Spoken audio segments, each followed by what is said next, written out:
तो आपने देखा और समझा कि ये इलेक्टोरल बॉन्ड होते क्या हैं और इस इलेक्टोरल बॉन्ड के जरिए जो चंदा इकट्ठा किया जाता था राजनीतिक दलों की तरफ से, उस पर आज सुप्रीम कोर्ट ने कैसी टिप्पणी की और किस तरीके से अब इस पर रोक लगा दी है। आज हम इसी मुद्दे पर चर्चा करेंगे। हमारे साथ कुछ मेहमान जुड़े हुए हैं, आपका तारुफ करा देते हैं।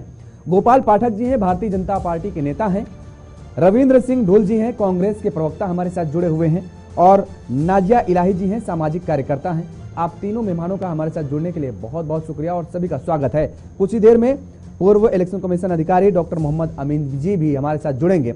और फिलहाल शुरुआत नाजिया इलाही जी आपसे ही करते हैं। आप सामाजिक कार्यकर्ता हैं, लिहाजा राजनीतिक दलों के पास जाएं और राजनीतिक प्रतिक्रियाएं आएं। बेहतर होगा कि हम आपसे समझें, आप इस फैसले को, सुप्रीम कोर्ट के फैसले को किस नजरिए से देखती हैं? क्योंकि जहां अभी तक इलेक्टोरल बॉन्ड को लेकर के सत्ता पक्ष की तरफ से ये दलील दी जा रही थी कि जो ब्लैक मनी है उस पर कहीं ना कहीं कंट्रोल लगाने में इसका एक बड़ा उपयोग किया जाता था, जबकि विपक्षों की तरफ से लगातार सवाल खड़े किए जा रहे थे। आपका क्या नजरिया कहता है? जब आप इंट्रो में कपिल सिब्बल जी को दिखा रहे थे कि वो कह रहे थे कि मोदी पूछते हैं कि कहां पर है, कहां पर हमने गलत किया है, तो अब समझ में आएगा। तो मैं सबसे पहले बता दूं कि दिल्ली राइट का जो अक्यूज उमर खालिद, उसके वकील हैं कपिल सिब्बल साहब। तो कौन कितना देशद्रोह है वो तो सबको पता है। 370 मामले में कपिल सिब्बल साहब का असली चेहरा पूरे भारत ने देखा था। अब आते हैं आपके सवाल के जवाब। भानु प्रताप जी कह रहे हैं कि वो 40 साल से किसान के राइट के लिए लड़ रहे हैं। भारतीय किसान यूनियन शहीद भक्त जो ऑर्गेनाइजेशन है वो कह रहा है कि वो 50 साल से लड़ रहा है किसान के राइट के लिए। तो ये सारे लोग जब इंदिरा गांधी के जमाने से लड़ रहे हैं, राजीव गांधी से लेकर के मनमोहन सिंह जी की सरकार तक जब लड़ रहे हैं, तो किसानों को तब तक कोई जस्टिस नहीं मिला था। आज सर्वोच्च न्यायपालिका, क्योंकि मैं पेशे से लॉयर भी हूं, तो मैं आपको बता देना चाहती हूँ कि 2018 में जो section 13A of income tax act, उसके बाद reserve bank of India act 1934 section 34 के द्वारा, representation of the people act 1951 in section 29C और सब सेक्शन 1 के द्वारा जो इम्प्लीमेंटेशन हुए थे, आज उसको सुप्रीम कोर्ट ने किसी अनकॉन्स्टिट्यूशनल कहा है और मार्च तक का समय दिया है एसबीआई बैंक को अपने दस्तावेज को ऑनलाइन दिखाने के लिए। मुझे लगता है उसी में दूध का दूध पानी का पानी भी हो जाएगा और कपिल सिब्बल जी को करारा जवाब में भी मिल जाएगा। अर्जुन मुंडा जी बात करने को तैयार है। किसान आंदोलन जिस हिसाब से टेररिज्म एक्टिविटीज में चेंज होता जा रहा है, उसको पुलिस अपने तरीके से रोक रही है। मुझे लगता है कि समस्या का समाधान सुप्रीम कोर्ट ने भी दिखाया है एक तरीका, और अर्जुन मुंडा जी और केंद्र की सरकार भी कह रही है कि आपस में बैठ करके बात की जाए। बात करने से ही समस्या का हल निकलता है। इलेक्टोरल बॉन्ड अगर सही से पढ़ा जाए तो बहुत खूबसूरत चीज थी और किसानों को डायरेक्ट जोड़ने की बात थी। हाँ, हम ये कह रहे हैं आप किसानों पर ज्यादा बात कर रही हैं, किसानों पर ज्यादा तर्क दे रही हैं। मेरा सवाल इलेक्टोरल बॉन्ड को लेकर के, चर्चा आज इलेक्टोरल बॉन्ड को लेकर के हम कर रहे हैं कि अब सुप्रीम कोर्ट का ये जो हथौड़ा पड़ा है, किसको नुकसान किसको फायदा होता नजर आ रहा है, हम ये जानना चाह रहे हैं। अल्टीमेटली किसान और सरकार दोनों को फायदा नजर आ रहा है। किसान को हर हाल में गेहूं, जौ और सरसों उगाना है और जनता को खरीदना है और सारी सुरक्षा का प्रावधान सरकार को देना है और तीनों पक्ष राजी है आपस में बैठ करके बात करने के लिए। सुप्रीम कोर्ट को आज अभी आप समझ ही नहीं पा रही। हम दरअसल नाजिया जी रोकेंगे आपको। हम चर्चा कर रहे हैं इलेक्टोरल बॉन्ड को। पता नहीं मेरी टीम ने आपको अवगत कराया या नहीं कराया, और कराया तो आप कितना उससे वो है, क्योंकि आप एक वकील भी हैं। इलेक्टोरल बॉन्ड को लेकर के, इलेक्टोरल बॉन्ड हम उसकी बात कर रहे हैं जो राजनीतिक दलों को चुनावी चंदे की बात की। हाँ, वही कर रहे हैं, मैं उसी पर चर्चा। लेकिन आप जो पूरी चर्चाएं कर रही हैं मैडम, आप जो चर्चाएं कर रही हैं, आप पूरा का पूरा किसानों पर फोकस कर रही हैं। किसानों को लेकर के, ठीक है, किसानों को लेकर के हम लगातार चर्चा कर रहे हैं। हम ये जानना चाह रहे हैं नाजिया इलाही जी, आप गलत सोच रही हैं। मैंने आपको पहले ही बताया कि आप वकील भी हैं। मैंने अपनी टीम को लेकर के कहा लेकिन आपका जो फोकस है, आपका जो तर्क है, वो आप ज्यादा किसानों को लेकर के बात कर रही हैं। मैं उधर नहीं जाना चाह रहा हूं। किसानों पर लगातार हम चर्चा कर रहे हैं, किसानों की आवाज हम उठा रहे हैं, सरकार की जो बातचीत हो रही है उस पर भी हम चर्चा कर रहे हैं। लेकिन फिलहाल हम चर्चा ये करना चाह रहे हैं कि इलेक्टोरल बॉन्ड को लेकर के जिस तरीके से सवाल खड़े किए जा रहे थे, जिस तरीके से अप्रत्यक्ष रूप से दलों को चंदा दिया जा रहा था, उस पर आज सुप्रीम कोर्ट का जो हस्तक्षेप है, इसको लेकर के लगातार अब सियासी दलों में, सियासी हलकों में इस बात की चर्चा है कि केंद्र की सरकार को, खासतौर पर भारतीय जनता पार्टी को बड़ा झटका आज लगा है। क्योंकि समर्थन में सरकार खड़ी नजर आती थी, समर्थन में कहीं ना कहीं बीजेपी खड़ी नजर आती थी, और यह कहा जा रहा था कि ब्लैक मनी को कहीं ना कहीं कंट्रोल करने के लिए एक बेहतर उपाय है। लेकिन आज सुप्रीम कोर्ट ने कहा है कि इसके अलावा भी और कई रास्ते अपनाए जा सकते हैं। इसमें आम जनमानस के जो अधिकार हैं, उन अधिकारों का हनन किया जा रहा है। आज आप जानती हैं कि आरटीआई के दायरे में ये नहीं था कि आरटीआई के दायरे में कोई भी व्यक्ति जान सके कि आखिर कौन सा व्यक्ति किस पार्टी को कितना चंदा दे रहा है और कितना उन्हें मिल रहा है। मैंने आपको जब सेक्शन 13A बताया इनकम टैक्स एक्ट, तो इलेक्टोरल बॉन्ड का ही मैंने आपको पॉइंटर बताया। मैंने जब आपको reserve bank of India act 1934 बताया सेक्शन 31, तो मैंने इलेक्टोरल बॉन्ड का ही आपको पॉइंटर बताया। मैंने जब आपको representation of the people act 19 उसी में मैंने कहा, आपने ठीक है, आपने ये आर्टिकल का जिक्र किया, 19(1)(a)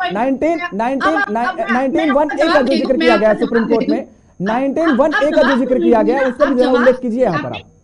जवाब सुन लीजिए। हाँ, अब आप कह रहे हैं कि जो बाकी जो पॉलिटिकल दल हैं वो कह रहे हैं कि केंद्र की सरकार पर हथौड़ा लगा है।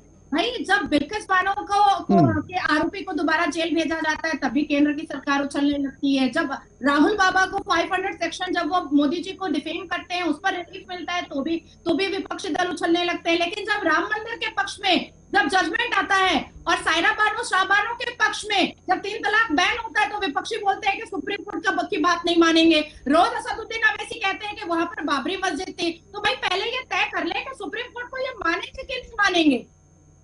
ये आपके दूसरे सवाल का दूसरा जवाब हो गया। अब मैं तीसरा सवाल कर रही हूँ, तीसरा जवाब दे रही हूँ। आई एम सॉरी, अब मैं तीसरा जवाब आपको दे रही हूँ कि 2 जनवरी 2018 according to this electoral bond can purchased by any citizen of India or any entity established in the country।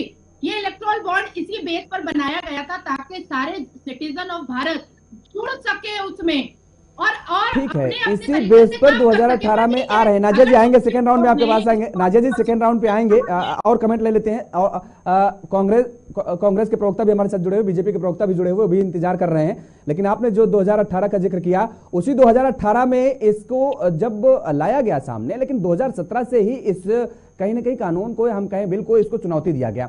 और इस हम कहें जब इसको पेश करने की कोशिश की गई, सवाल यहां पर एक ये भी खड़ा होता है कि आखिर बजट में क्यों इसको ले जाया गया। बजट मनी बिल होता है, क्यों मनी बिल के जरिए इसको आगे ले जाया गया, इसको पास कराया गया, मनी बिल का सहारा क्यों लेना। बहुत सारे सवाल खड़े हो रहे हैं। खैर, रविंद्र सिंह धुल जी, कैसे देखते हैं आज की सुप्रीम कोर्ट के फैसले को आप?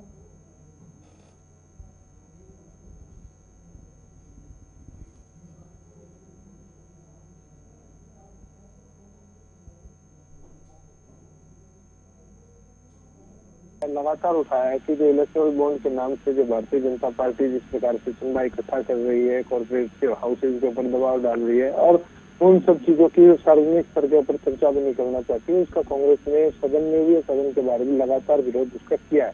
हमने शुरुआत से कहा था कि भाजपा के लिए जो है, एक प्रकार से मैं कहता हूँ कि इलेक्टोरल बॉन्ड एक गोल्ड माइन की तरह आए थे कि ये सारी चीजों को ये छिपा करके रखते थे अपनी, और जो जानकारी है वो सार्वजनिक करने से भी पूरी तरह से मना किया गया था। तो ऐसे में भाजपा ने जिस प्रकार से इनका दुरुपयोग किया है, तो भाजपा के ऊपर जो है, मैं कहता हूँ कि सरकार के ऊपर एक समाचा है। और अब सरकार ये जब चीजें सार्वजनिक करेंगी तो दूध का दूध पानी का पानी होगा, बाकायदा वेबसाइट के ऊपर सार्वजनिक होगा किस किस ने इलेक्टोरल बॉन्ड का दुरुपयोग किया है। तो हम पूरी तरह से माननीय सुप्रीम कोर्ट की इस जजमेंट का स्वागत करते हैं, अभिनंदन करते हैं। अभी आप नाजिया इलाही जी को सुन रहे होंगे, वो कह रहे हैं कि पहले आप ये डिसाइड कर लीजिए, क्योंकि जब आपके पक्ष में कहें या आपके पक्ष में जब कोई फैसला आता है सुप्रीम कोर्ट से, तब आप कहते हैं कि हम सुप्रीम कोर्ट का जजमेंट का बड़ा सम्मान करते हैं। लेकिन अगर कोई आपके खिलाफ में कोई ऐसा फैसला आता है, तब आप बड़ा विरोध करने लगते हैं। बड़ा शोर शराबा करने लगते हैं। पहली बात, कोर्ट का कोई भी विरोध कभी भी किसी जगह पर नहीं किया गया कांग्रेस के द्वारा। दूसरी बात, हमारे सम्मानित सामाजिक कार्यकर्ता खुद कंफ्यूज हैं क्योंकि डिबेट के किस टॉपिक के ऊपर कहाँ क्या बोलना है, तो उनके बारे में ज्यादा बोलने की मुझे आवश्यकता नहीं है। मैं इस चीज को देखना चाह रहा हूँ कि भारतीय जनता पार्टी किस प्रकार से डिफेंड करती है। मुझे ये पूछने की, मुझे इस चीज के लिए उत्तर करने की जरूरत नहीं है कि जब पूछा जा रहा है कि थोड़ा बात कर रहे हैं किसान आंदोलन के ऊपर, किसान आंदोलन के ऊपर बात कर रहे हैं, आंदोलन के ऊपर भी मैं यहाँ पे डिबेट करने के लिए तैयार हूँ, लेकिन जिस टॉपिक के ऊपर बात की जा रही है, क्या ये ऐसा मैडम ऐसा कोई इंस्टांस बता पाएंगी जब कांग्रेस ने जो है कोर्ट का विरोध किया और इन्होंने जिस प्रकार से बात की, कोई एक इंस्टांस ही बता दे जहाँ पे कांग्रेस ने आधिकारिक तौर पे कोर्ट का विरोध किया हो। सरकार का मैं विरोध कर सकता हूँ, सरकार का विरोध करने का मुझे संवैधानिक अधिकार है, लेकिन कोर्ट का मैंने विरोध किया ऐसा मुझे नहीं पता इस चीज का। मैंने कभी ऐसी कोई चीज नहीं देखी है जब कांग्रेस पार्टी की तरफ से किसी भी मत के ऊपर कोर्ट का विरोध किया गया। तो ये मेरे मैडम मेरे समय में बीच में इंटरप्ट मत कीजिए, मुझे भी जनता से बात करने का, अपनी बात रखने का अधिकार है पूरी तरह से। अपने समय पे आप बोलिए, जब कुछ भी बोलिएगा, मुझे कोई दिक्कत नहीं है। अब आप बात कर रहे हैं, जब हम बात कर रहे थे यहाँ पर इलेक्ट्रोल बॉन्ड की, आप किसान आंदोलन की चर्चा कर रहे हैं, तो मेरा जो कमेंट है बहुत ज्यादा रेलिवेंट है। नहीं पूछ रही हूँ कि सारे दर्शक का सम्मान करते हैं या जो जिसमें आप लोगों को मजा आता है, आप क्या पूछना चाह रही हैं? आप क्या पूछना चाह रही हैं? मैं पूछ रही हूँ कि सुप्रीम कोर्ट का पूरा सम्मान करते हैं या जो जजमेंट आप लोगों की मजेदारी का आता है उसका सम्मान करते हैं? वो पूरी तरह से सम्मान करते हैं हर चीज का। मैं आपसे बड़ा सीधा सा पूछा मैंने प्रश्न कि हमने कांग्रेस पार्टी ने सुप्रीम कोर्ट का कब विरोध किया? आप बताइए ना। आप राम मंदिर के जजमेंट का भी सम्मान कर रहे हैं, हमने कब विरोध किया? आप दिखाइए, सम्मान कर रहे हैं। आप बताइए, आप दिखाइए। तो आप ये शाहबानों की बात कर रही हैं, तो आपको ये भी याद होगा कि नेशनल जुडिशियल कमीशन की जो थी, जो सुप्रीम कोर्ट ने उसको गैर कानूनी करार किया था, उसके लिए सरकार ने क्या करने का काम किया? मुझे मत बताइए, देखिए मुझे I don't need any justification for that. सुनिए, I don't need any justification for anything. मैं बड़ा सीधा और बड़ा क्लियर तौर पे आपसे एक कमीशन में आपको कह रहा हूँ कि जब बात इलेक्टोरल बॉन्ड की हो रही है तो आप जो है बैठ करके नेहरू जी की बात नहीं करेंगे। इतना मत करिए नेहरू जी से। आप सुनिए, भाजपा प्रवक्ता की तरह मैडम, आप भाजपा प्रवक्ता की तरह बात मत करिए। बार बार उन चीजों को इंटरप्ट करने का प्रयास कर रही है आप। तो आपसे बड़ा सीधा मैंने एक सीधा प्रश्न मैंने आपसे सीधा पूछा है, आप मेरी बात को बीच में इंटरप्ट कर रही हैं। आप लगातार मेरी बात को इंटरप्ट कर रही हैं। मैंने आपसे सीधा प्रश्न पूछा है कि कांग्रेस के द्वारा कब ऐसा आधिकारिक तौर पर विरोध किया गया सुप्रीम कोर्ट की जजमेंट का? आप मेरे को एक बात का सीधा प्रश्न का सीधा उत्तर क्यों नहीं दे रही है? लगातार इंटरप्ट कर रही है। आपको इंटरप्ट देखिए, फिर बीच में वही सर, इनको रोकिए, मैडम को नहीं मैं डिबेट छोड़ दूंगा। मैडम को बीच में रोकिए, नहीं मैं डिबेट छोड़ दूंगा। दोनों लोगों को रोक रहे हैं, दोनों लोगों को रोक रहे हैं। उसके लिए नहीं आया हूँ। रविंद्र सिंह ढूंढ जी, आपको भी रोक रहे हैं। एक सेकंड रुक जाइए। नाजिया इलाही जी, आप रोकिए। दोनों लोगों को नाजिया इलाही जी, दोनों लोगों को रोक रहे हैं, दोनों लोगों को रोक रहे हैं, दोनों लोगों को रोक रहे हैं, दोनों लोगों को रोक रहे हैं। एक सेकंड दे रही है। क्या एजेंडा है ये? क्या एजेंडा है ये लगातार मुझे रोकने का? दोनों लोग नहीं कोई गुंडाई की नहीं चल रही भाई। रविंद्र सिंह जा रहे हैं दोबारा। मैं अपने समय का इस्तेमाल कर रहा हूँ। मैं दोबारा आपके पास लगातार इंटरप्ट करेंगे, उसके बाद महिला सम्मान की बात करेंगे यहाँ पर। ठीक है, मैं दोबारा आपके पास आ रहा हूँ। रविंद्र जी, गोपाल पाठक जी, आप कैसे देख रहे हैं? क्योंकि लगातार देखिए, अभी आपने रविंद्र जी को भी सुना, वो भी कह रहे हैं कि एक सरकार को ये बड़ा झटका है, और आप लगातार ये देख रहे हैं कि जिस तरीके से आप तरह तरह के तर्क देते थे इलेक्टोरल बॉन्ड को लेकर के, अब क्या प्रतिक्रिया है बीजेपी की? भागम महासायक ललाम भगवान शनाथम। मैं 25 मिनट से आपका इंतजार कर रहा था, और 25 मिनट से मैंने बहुत ढंग से सुना सबके लिए।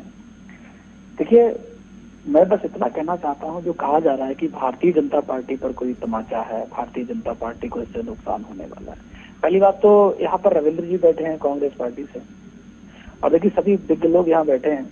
मैं तो ये जानना चाहता हूँ, क्या कांग्रेस पार्टी इस तरह से चंदा नहीं ले रही थी, या कौन सा वो राजनीतिक दल है जो इसका उपयोग नहीं कर रहा था? लगभग मैं समझता हूँ कि सभी लोग इसका प्रयोग कर रहे थे।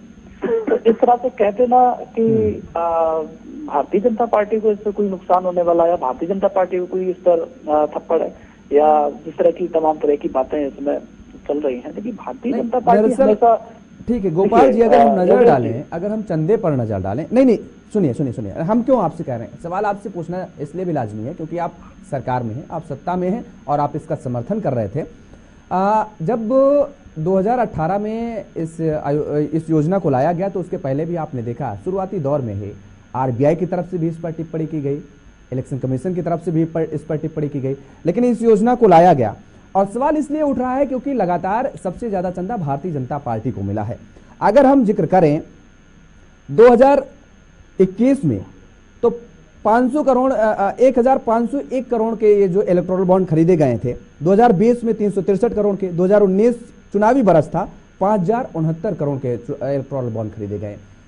सोचिए जो चुनावी साल होता है उसमें कितना 5 गुना लगभग सीधे बढ़ोतरी हो गई है और इसमें सबसे ज्यादा जो पैसा गया है वो भारतीय जनता पार्टी को जो लगभग 70%, इसलिए आपसे सवाल पूछा जा रहा है।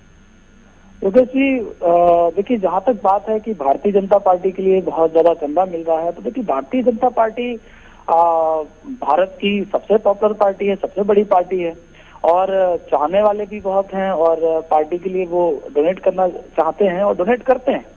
मैं समझता हूं कि इस बात पर लेकर ये कह देना कि भारतीय जनता पार्टी को ज्यादा चंदा मिल रहा है तो इसके पीछे ये कोई इसके पीछे बहुत बड़ा रीजन है, तो मैं समझता हूं कि देखिए सुप्रीम कोर्ट अगर जो गाइडलाइन लेकर आ रहा है तो अगर वो पहले तो उस पर पढ़ा जाएगा, उस पर विचार किया जाएगा और मैं समझता हूं कि सुप्रीम कोर्ट का हमेशा भारतीय जनता पार्टी का देश के सभी लोग उसका सम्मान करते हैं, हम लोग भी सम्मान करेंगे और आगे देखेंगे कि अगर जैसी गाइडलाइन बनेगी उसके अंतर्गत सभी राजनीतिक दल काम करेंगे, हम भी करेंगे। तो ऐसा नहीं है कि केवल बॉन्ड के कारण हमारे पास ज्यादा चंदा आ रहा है, जब ये दूसरी प्रक्रिया आएगी तब भी हमारे पास चंदा आएगा, क्योंकि भारतीय जनता पार्टी जनता की पार्टी है, लोगों की पार्टी है, किसी परिवार की पार्टी नहीं है। इसलिए यहाँ पर पूरा देश, क्योंकि हमें चुनता भी है और पूरे देश की ये पार्टी है, तो पूरे देश के लोग अपनी लोकप्रिय पार्टी को चंदा देना चाहते हैं, उसको समृद्ध करना चाहते हैं। चलिए आप ये बड़ा तर्क दे रहे हैं कि पूरे देश की पार्टी है और इसलिए सबसे बड़ी पार्टी है, इस वजह से सबसे ज्यादा आपके पास चंदा आ रहा है और आप सुप्रीम कोर्ट के इस फैसले का स्वागत कर रहे हैं। लेकिन अभी तक सुप्रीम कोर्ट का हम जिक्र करें या हाई कोर्ट में, जिस भी अदालत में ये पूरा मामला गया वहां पर तरह तरीके की दलीलें भी आपकी तरफ से दी जा रही हैं। फिलहाल हम चर्चा को आगे बढ़ाएंगे, यहाँ पर एक छोटे से ब्रेक का वक्त हो चला है, हमें ब्रेक के लिए रुकना होगा, ब्रेक के बाद फौरन हाजिर होगी, फिर चर्चा को आगे बढ़ाएंगे।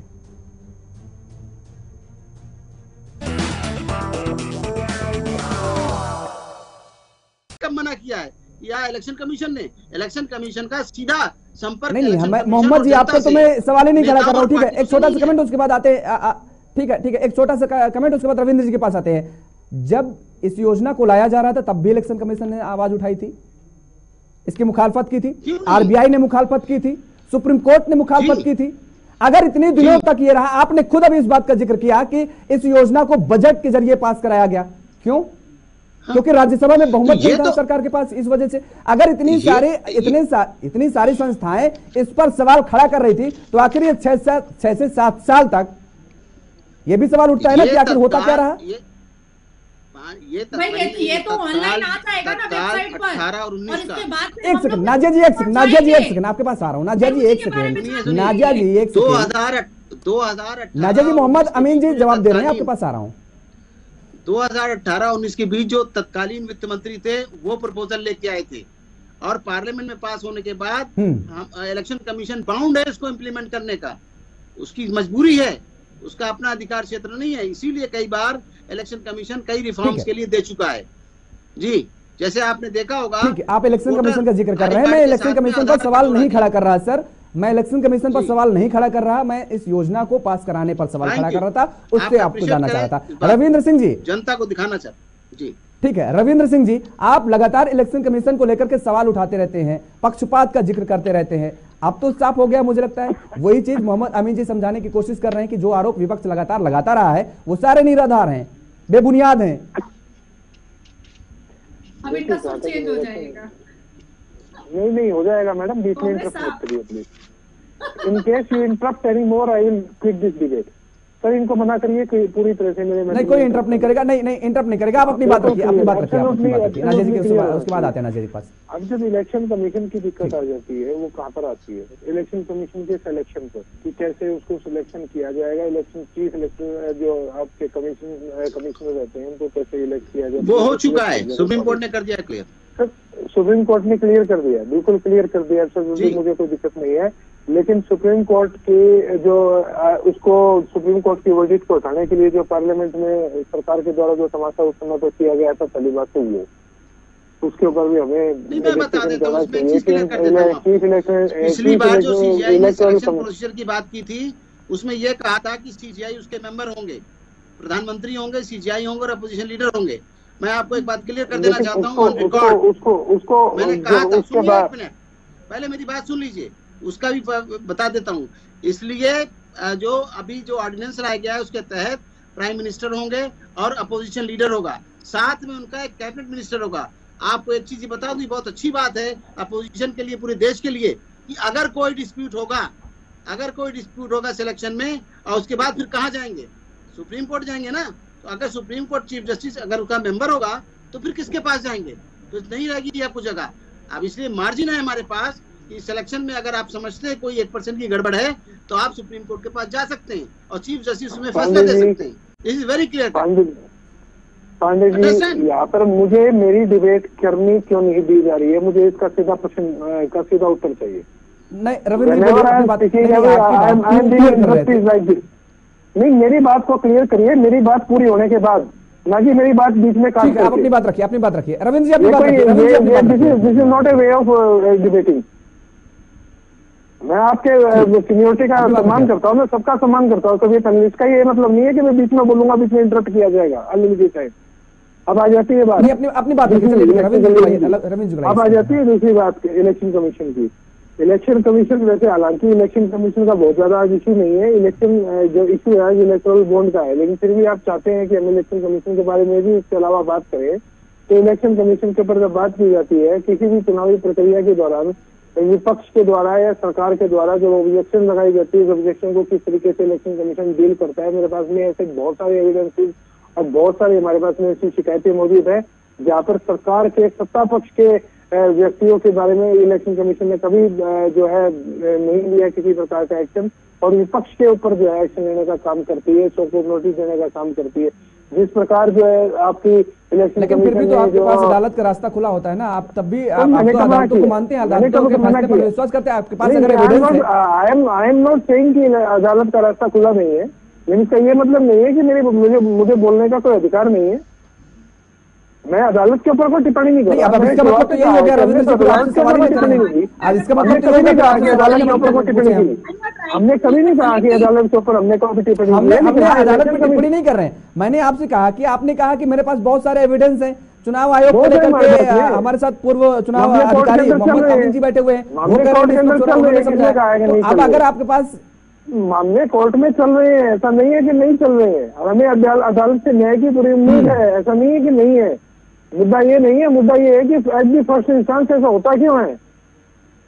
पहला मुद्दा ये है कि इलेक्शन कमीशन को जो विपक्ष के नेताओं को जो नोटिस देना होता है सबसे पहले लाइन में लग करके देते हैं, और जो अपोजिशन लीडर जो सत्ता पक्ष को के बारे में कंप्लेंट की जाती है वहां पर इनसे कुछ भी नहीं बोला जाता। तो ऐसे इंस्टेंसेस की कमी है क्या हमारे पास में? हमारे पास में बिल्कुल भी कमी नहीं है इलेक्शन कमीशन की इंस्टेंसेस की, और ये मामले बाकायदा कोर्ट में चल रहे हैं, चलेंगे। जब हमने बात की इलेक्टोरल बॉन्ड की, तो सबसे ज्यादा दुरुपयोग ठीक है रविंद्र जी, एक नहीं है हमारे पास। मोहम्मद अमीन जी, उसके बाद गोपाल जी पास आते हैं। देखिए ऐसा है कि इलेक्शन कमीशन के अंदर जो भी, मैं आपको प्रोसीजर बता देता हूँ, आपने बहुत मुकदमे रखे ही है अपने पास। हमेशा इलेक्शन कमीशन की जो भी कंप्लेंट होती है वो सुप्रीम कोर्ट तक जाती है, ऐसा नहीं है। हर बात में सुनवाई करता है, हाई कोर्ट भी करता है, सुप्रीम कोर्ट भी करता है। आपको आज बता दूं, नंबर 1 हमारे यहाँ का जो प्रोसीजर है, जो जिला अधिकारी होता है, आप सुन लीजिए, पूरी जनता को बताना चाहता हूँ देश की, जो जिला अधिकारी होता है वो जिला निर्वाचन अधिकारी होता है। उसके बाद हमारे यहाँ सीईओ होता है, चीफ इलेक्टोरल अफसर होता है, जो स्टेट का इंचार्ज होता है। वो उस स्टेट का एम्प्लॉय नहीं होता, वो on deputation election commission of India का अधिकारी है, जो पूरी स्टेट के सिस्टम को देखता है। तो और हमारे साथ में ऑब्जर्वर्स होते हैं। ऑब्जर्वर में आप देख लीजिए, पाएंगे फाइनेंशियल ऑब्जर्वर, IRS अफसर, IAS ऑफिसर होता है मेन ऑब्जर्वर, उसके बाद police observer law and order के लिए, और हमारे यहाँ जो कंट्रोल के लिए होता है वो PIB का अफसर होता है। इन सब बातों के जब आप कोई कंप्लेंट करते हैं कि सब्जेक्ट को लेके, तो जब करते हैं कंप्लेंट तो वो कंप्लेंट उस वक्त खुली होती है। आप यहाँ स्टेट में भी कर सकते हैं, सेंटर तक अपनेट पे कर सकते हैं। तो जिसकी जो पहले मिलती है कंप्लेंट, उस पर जांच पूरे रिपोर्ट मांगी जाती है, उसके बाद उसको नोटिस दिया जाता है इलेक्शन कमीशन में विचार करने के बाद, ना कि एकदम से दे दिया जाता है नोटिस। ठीक है, आप अगर लायर हैं तो जानते बिल्कुल उसी बात का वो रविंद्र सिंह कह रहे हैं उनके पास ऐसे कई सबूत हैं जिनको लेकर उन्होंने कहा कि मामले भी चल रहे हैं। ठीक है, मोहम्मद अमीन जी रोकेंगे, अब आपको रोकेंगे। गोपाल जी बहुत बहुत धन्यवाद, काफी लंबा इंतजार करना पड़ा। देखिए आज रविंद्र जी बैठे हैं, मैंने बहुत अच्छे से नोटिस किया उनका तरीका, मैंने देखा कि जब तक उनको लगा कि हाँ कोर्ट सही कह रहा है तब तक वो खुश थे। इलेक्शन कमीशन, आज हमारे बीच में मोहम्मद जी बैठे हैं, वो जब कह रहे थे उनकी जो बातें उनको अच्छी लगी उनसे वो सहमत हुए, और बाद में जब उनको लगा कि हाँ अब चीजें हमारे भी खिलाफ थोड़ी जा रही हैं तो वो कहने लगे नहीं नहीं सत्ता पक्ष वालों पे कार्रवाई नहीं करते, विपक्ष वालों पे कार्रवाई करते हैं। देखिए एक स्टैंड तो लीजिए कि आपको बोलना किधर है। आप इलेक्शन कमीशन ऑफ इंडिया के लिए बिल्कुल क्लीन चिट दे रहे हैं या नहीं दे रहे हैं, दो में से एक बात तो होनी चाहिए आपके लिए। लेकिन आपका ढंग ये है कि जो चीज हमारे पक्ष की है हम सिर्फ उसको मानेंगे, जो हमारे पक्ष की नहीं है हम उसको नहीं मानेंगे। उससे तो हमारे पास में हजारों आर्गुमेंट है, हमारे इतने सारे केस चल रहे हैं, इतने सारे मुकदमे चल रहे हैं, हमारा इतना सब कुछ। देखिए भारतीय जनता पार्टी के लिए आज ठीक है, वही बात रिपीट कर रहे हैं आप। ठीक है गोपाल जी, आप वही बात आप रिपीट कर रहे हैं, रोकेंगे आपको। नाजिया जी लास्ट कमेंट आपका।